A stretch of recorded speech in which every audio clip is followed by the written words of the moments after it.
دو جان چین کہتے ہیں جو سرکتا کے جھکانے سرے غرورے سے اسے سنا کے لغت میں حسین کہتے ہیں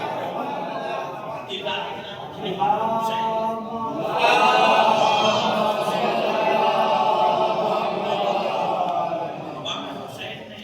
تلاوت جھوکے نیزہ پر عزیزہ کی ملان اتنا بلند ہو گیا سر حسین جو کل جھکانے کی بات کر رہے تھے آج سر حسین اٹھا کر چل رہے ہیں امام حسین نے سر پہ جھکا اتنا بلند ہو گیا جو جھکانے کی بات کر رہے تھے وہ اٹھا کر چل رہے ہیں اصحاب کہف کا کہف کہتے ہیں غار اس سورے میں 110 آیتیں ہیں اور پہلا واقعہ اصحاب کہف کا ہے دوسرا ذوالقرنین کا ہے اور تیسرا واقعہ یاجوج و ماجوج کا ہے تیسرا واقعہ جناب موسیٰ کا ہے جناب موسیٰ اور خضر کا اصحاب کہف کون اصحاب کہف وہ ہیں کہ اس سورے کا جو شان نزول ہے امام جعفر صادق علیہ السلام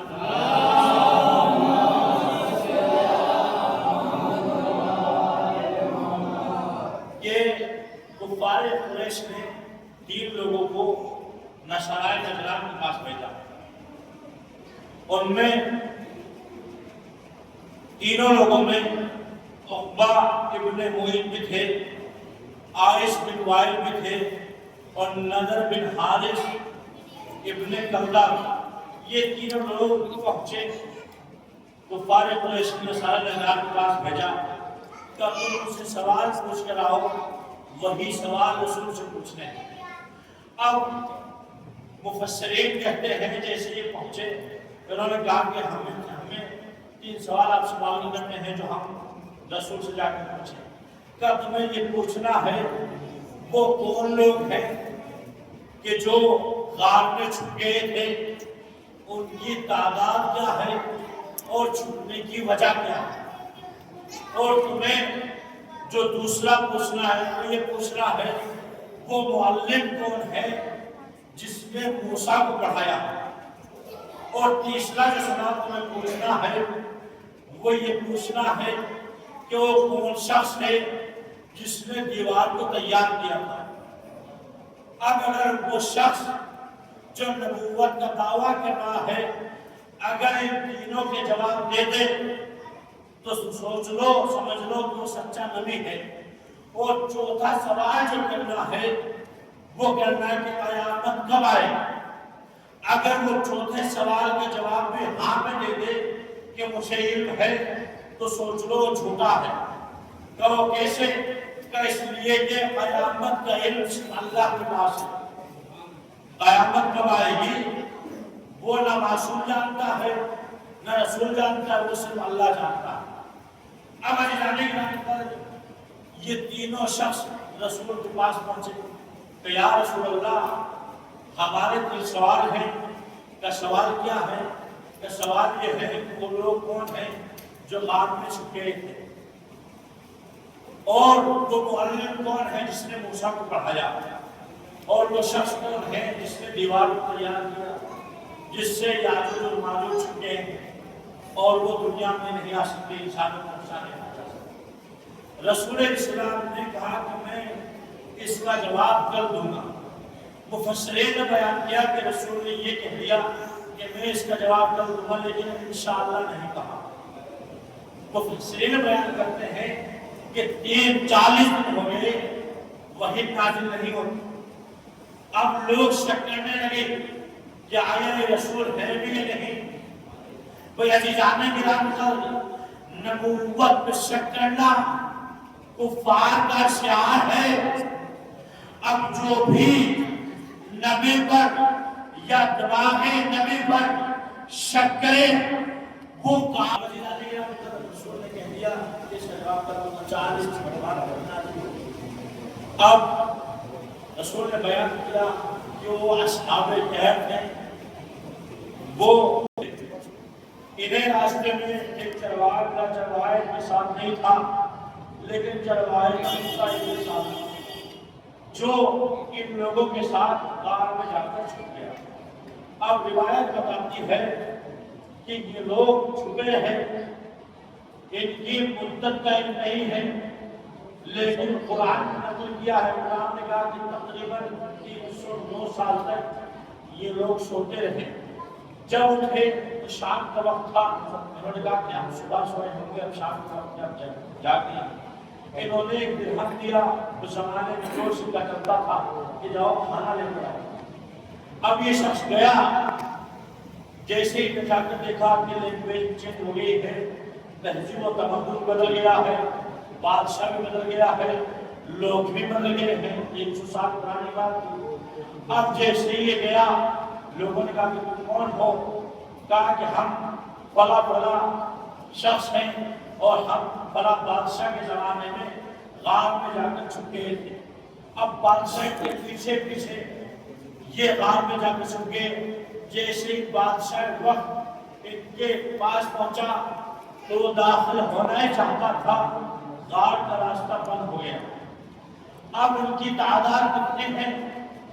قرآن نے 3 اقوال نقل کیے ہیں۔ پہلا قول یہ ہے کہ یہ 3 ہے، چوتھا ان کے ساتھ کتا ہے۔ دوسرا قول یہ ہے کہ یہ 4 ہے، پانچواں ان کے ساتھ کتا ہے۔ تیسرا قول یہ ہے کہ یہ 7 ہے، آٹھواں ان کے ساتھ کتا ہے۔ تو عزیزان کرام، اب آپ دیکھیں کہ جو اس زمانے میں اپنا ایمان بچائے، اللہ انہیں اتنا معتبر کر دیتا ہے کہ ان کا ذکر قرآن میں نازل کر دیتا ہے۔ بھائی جب جب قرآن رہے گا تب تک اصحاب کہف زندہ رہیں گے۔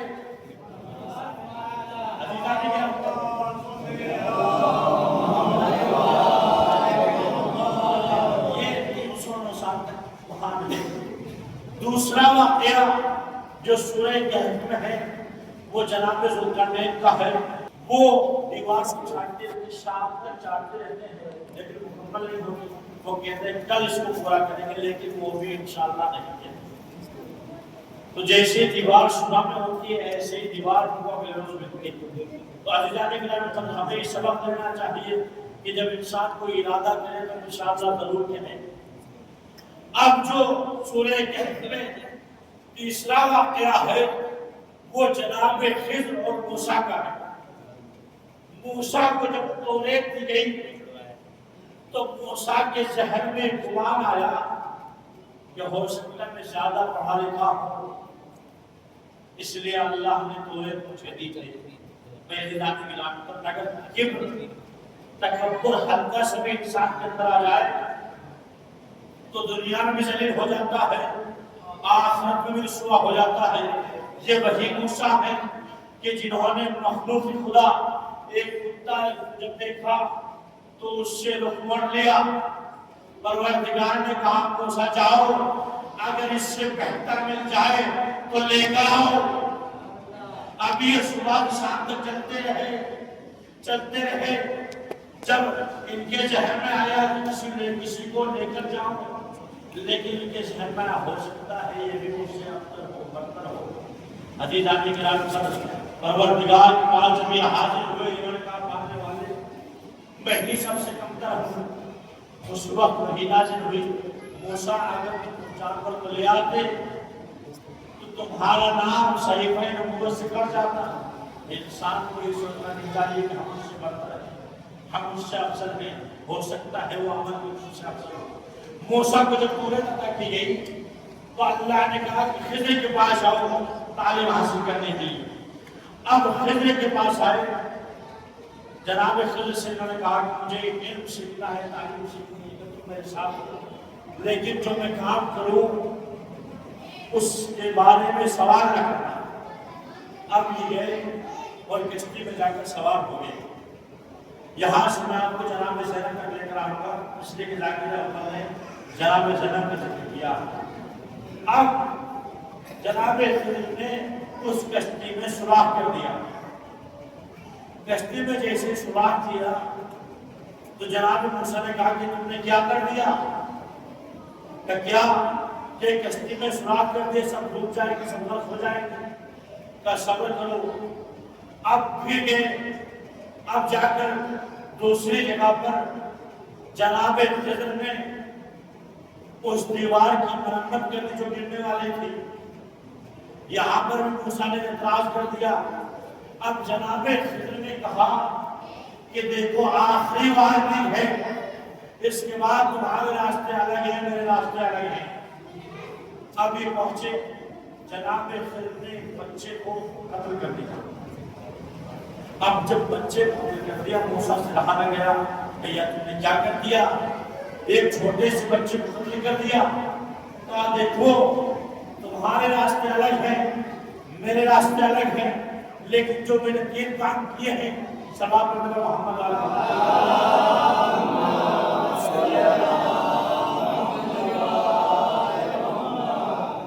ان کے پیچھے حکمت یہ ہے جو میں نے سب سے پہلا کام کیا ہے اس کے بارے میں راز یہ پوشیدہ ہے کہ دیکھو بادشاہ جو ہے جو اچھی کشتیاں ہوتی ہیں بے کشتیاں ہوتی ہیں ان کو چرا لیتا ہے, ان کو غصب کر لیتا ہے, چھین لیتا ہے.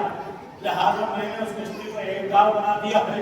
جب بادشاہ اس کشتی کو دیکھے گا تو چھینے گا نہیں, اس سے مچھلیوں کی کشتی بچ جائے گی. کا اچھا کا دوسرا جو فعل انجام دیا ہے ان بچوں کا باپ اس دیوار کے نیچے خزانہ چھوڑ کر گیا ہے, لہذا میں نے اس دیوار کی مرمت کی ہے تاکہ ان بچوں کا خزانہ محفوظ رہے. تیسرا جو فعل تھا اس کے بارے میں حکمت یہ پوشیدہ ہے کہ میں نے اس وجہ سے اس بچے کو قتل کیا وہ آنے والے وقت میں ایک سرکش بنے گا اور اپنے والدین کو کفر کی طرف دعوت دے گا. میں نے اس کا قتل کر دیا. کہا اچھا یہ ہے. اب عزیزان کرام پر یہ 3 افعال انجام دیے ہیں. یہاں موسیٰ نے جیسے پھر انجام دیا خضر نے, موسیٰ نے فوراً اشکال کر دیا. لیکن آپ دیکھیں کہ مدینے سے لے کر مکے تک, مکے سے لے کر کربلا تک جناب زینب صاحب ہیں, لیکن آپ نے کبھی سوال نہ کیا. پر عزیزان گرامی پر جناب زینب نے نہ کبھی امام حسین سے سوال کیا وہاں جائے جو انجام دے رہے ہو, نہ جناب سید سجاد سے پوچھا. عزیزان گرامی پر یہی وجہ ہے کہ امام سجاد نے فرمایا پھوپھی اماں انت عالمۃ غیر معلمہ انت فاطمۃ غیر فاطمہ. پھوپھی اماں آپ ایسی عالمہ ہے جسے کسی نے پڑھایا نہیں ہے. جو خضر کے افعال پر اعتراض کر دے اسے موسیٰ کہتے ہیں, اور جو امامت کے افعال کو پڑھ کر تعاتے اسے زینب کہا جاتا ہے. پر عزیزان گرامی پر امامت کو عصر عاشور سے لے کر عصر عاشور کے بعد قبل جو امامت کو سہارا دے اسے عباس کہتے ہیں. عصر عاشور کے بعد سے مدینے تک جو امامت کو سہارا دے اسے زینب کہا جاتا ہے. کیا جملوں کو بدل کر یہ کہتا ہوں کہ ثانیہ حیدر کرار کو عباس کہا جاتا ہے, ثانیہ زہرا کو زینب کہا جاتا ہے. کون زینب؟ زینب اپنے باپ کی زینت. جناب زینب سلام اللہ علیہا کس کی زینت ہے؟ جو مولا متقیان. کون علی؟ وہ علی. نماز کی زینت علی, روزے کی زینت علی, ذکر کی زینت علی, سجدے کی زینت علی, رکوع کی زینت علی, صحابہ کی زینت علی, نبوت کی زینت علی, امامت کی زینت علی, اسلام کی زینت علی, دین کی زینت علی, سجدے کی زینت علی, رکوع کی زینت علی, خیبر کی زینت علی, خندق کی زینت علی, صفحہ نبوت کی زینت علی, فہرست نبوت کسی نے ڈالی، فہرست امامت کسی نے ڈالی، تو جملوں کو بدل کر یہ کہہ دیا جائے عالم اسلام کی زینت کو علی کہا جاتا ہے، علی کی زینت کو زینب کہا جاتا ہے۔ کبھی اعتراض نہ کیا، کبھی سوال نہ کیا۔ جناب زینب سلام اللہ علیہا، بھئی آپ دیکھیں گے کہ جناب زہرا نے تین کردار نبھائے۔ پہلا کردار بیٹی کا کردار تھا، دوسرا کردار بھئی پہلا کردار بیٹی کا، رسول نے فرمایا حدیث موجود ہے فاطمہ کو بذات منی، فاطمہ میرا جز ہے۔ دوسرا کردار زوجہ نے کردار نبھایا، رسول علی نے فرمایا کہ میں نے فاطمہ کو سب سے افضل پایا، سب سے بہتر پایا، اور جب تک زہرا زندہ رہی علی نے نکاح کیا۔ اور تیسرا کردار ماں کا کردار تھا، اولاد کی ایسی تربیت کی۔ بھئی جناب زینب سلام اللہ علیہا ایک ایسی بیٹی آپ نے دی ہے جس نے حسین کو سہارا دیا، سید سجاد کو سہارا دیا۔ عزیزانی کرام لیکن ایک کردار تھا، وہ کردار کون سا تھا؟ وہ کردار تھا بھائی کا، بہن کا کردار۔ بہن کا کردار جناب زہرا نے نبھایا، وہ کردار جناب زینب نے نبھایا۔ عزیزانی کرام جب بھی زینب آپ کی حسین کھڑے ہو جائے، ایسا توقع اے ہمارے آزاد کردہ غلاموں کے بیٹے، واللہ لا تمحو ذکرنا، خدا کی قسم تم ہمارے ذکر کو مٹا نہیں سکتے۔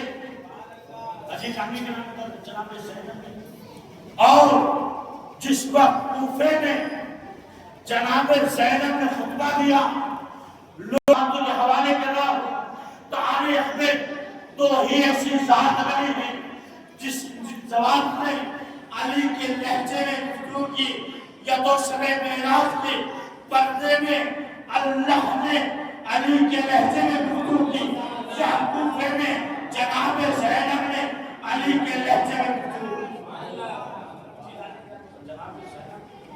جبلت تلقا، تم ہمارے جن کو مٹاؤ، تم ہمارے جن کو مٹا نہیں سکتے۔ کون سے نے ایسا کردار نبھایا؟ عزاداران مظلوم کربلا، آپ تاریخ اٹھا کر دیکھیں کہ جناب زینب کبھی نہیں روئی، کبھی اپنے بچوں میں کریا نہ کیا۔ روایت بتاتی ہے تاریخ کربلا میں قربانیاں بہت لوگوں نے دی۔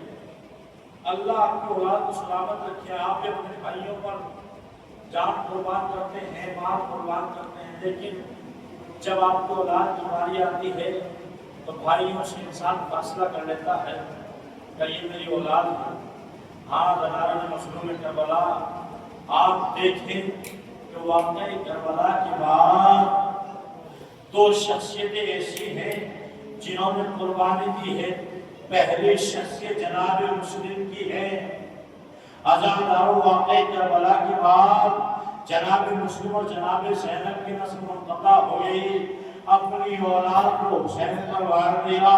ہاں عزاداران مظلوم کربلا علیہ محرم میں جس وقت جناب زینب سلام اللہ علیہا گنج شہیرہ سے گزری، ہر بیٹے نے اپنے چاہنے والے کی لاش پر گرایا، لیکن جناب زینب نے اپنے آپ کو حسین کے لاشے پر گرا دیا۔ صبر جو علم صبر کے میزان میں تلیں گے، یہ بات بھیا تیرے لاشے پہ کھلیں گے۔ عزاداران مظلوم کربلا مقتل لکھتا ہے کہ جناب زینب نے حسین کو دیکھا، پامال لاشے کو دیکھنے کے بعد جناب زینب پہچان نہ پائی، کہتی حالت تاخیر علی کہ تو ہی میرا بھائی حسین ہے۔ عزاداران مظلوم کربلا یہاں پر بھی جناب زینب نے اپنے بچوں پر گریہ نہ کیا۔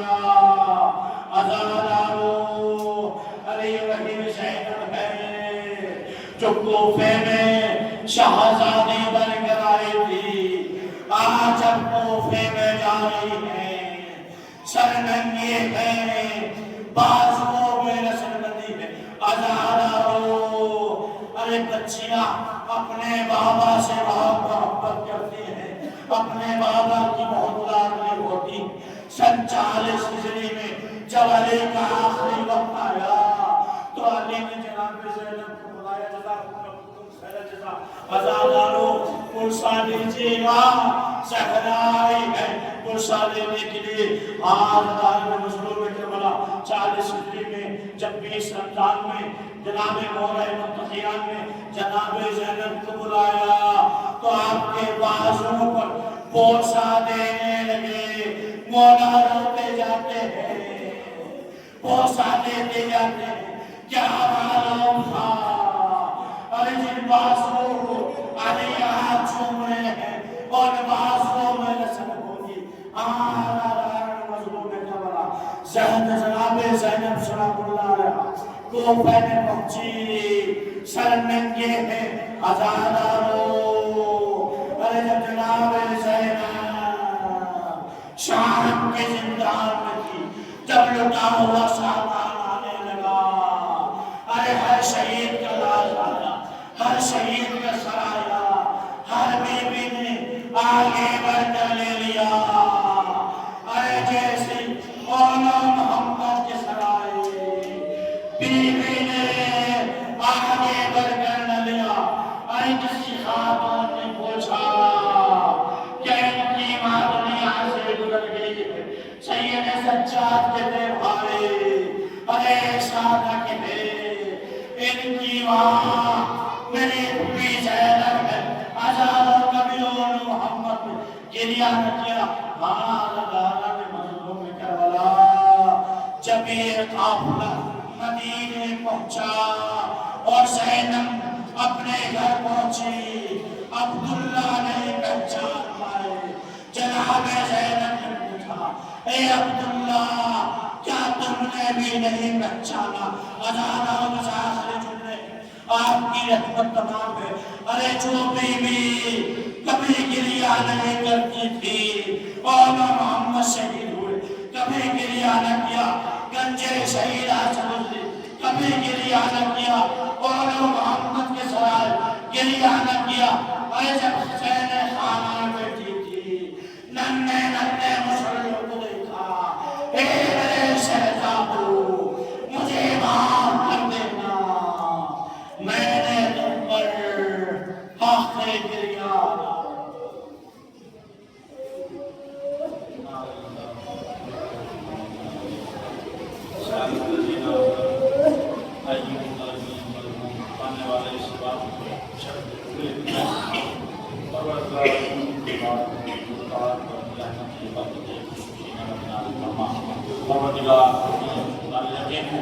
اگر کوئی بیمار ہے میں اپنے سید سجاد شفا عاجلہ ہے، شفا کلی ہے، پروردگار آمین علیہ میں اولاد ہے، بہتے جناب ابا عبداللہ حسین بہتے جناب علیہ السلام کو اولاد نرینہ عنایت فرما، اولاد سعادہ عنایت فرما، پروردگار اپنے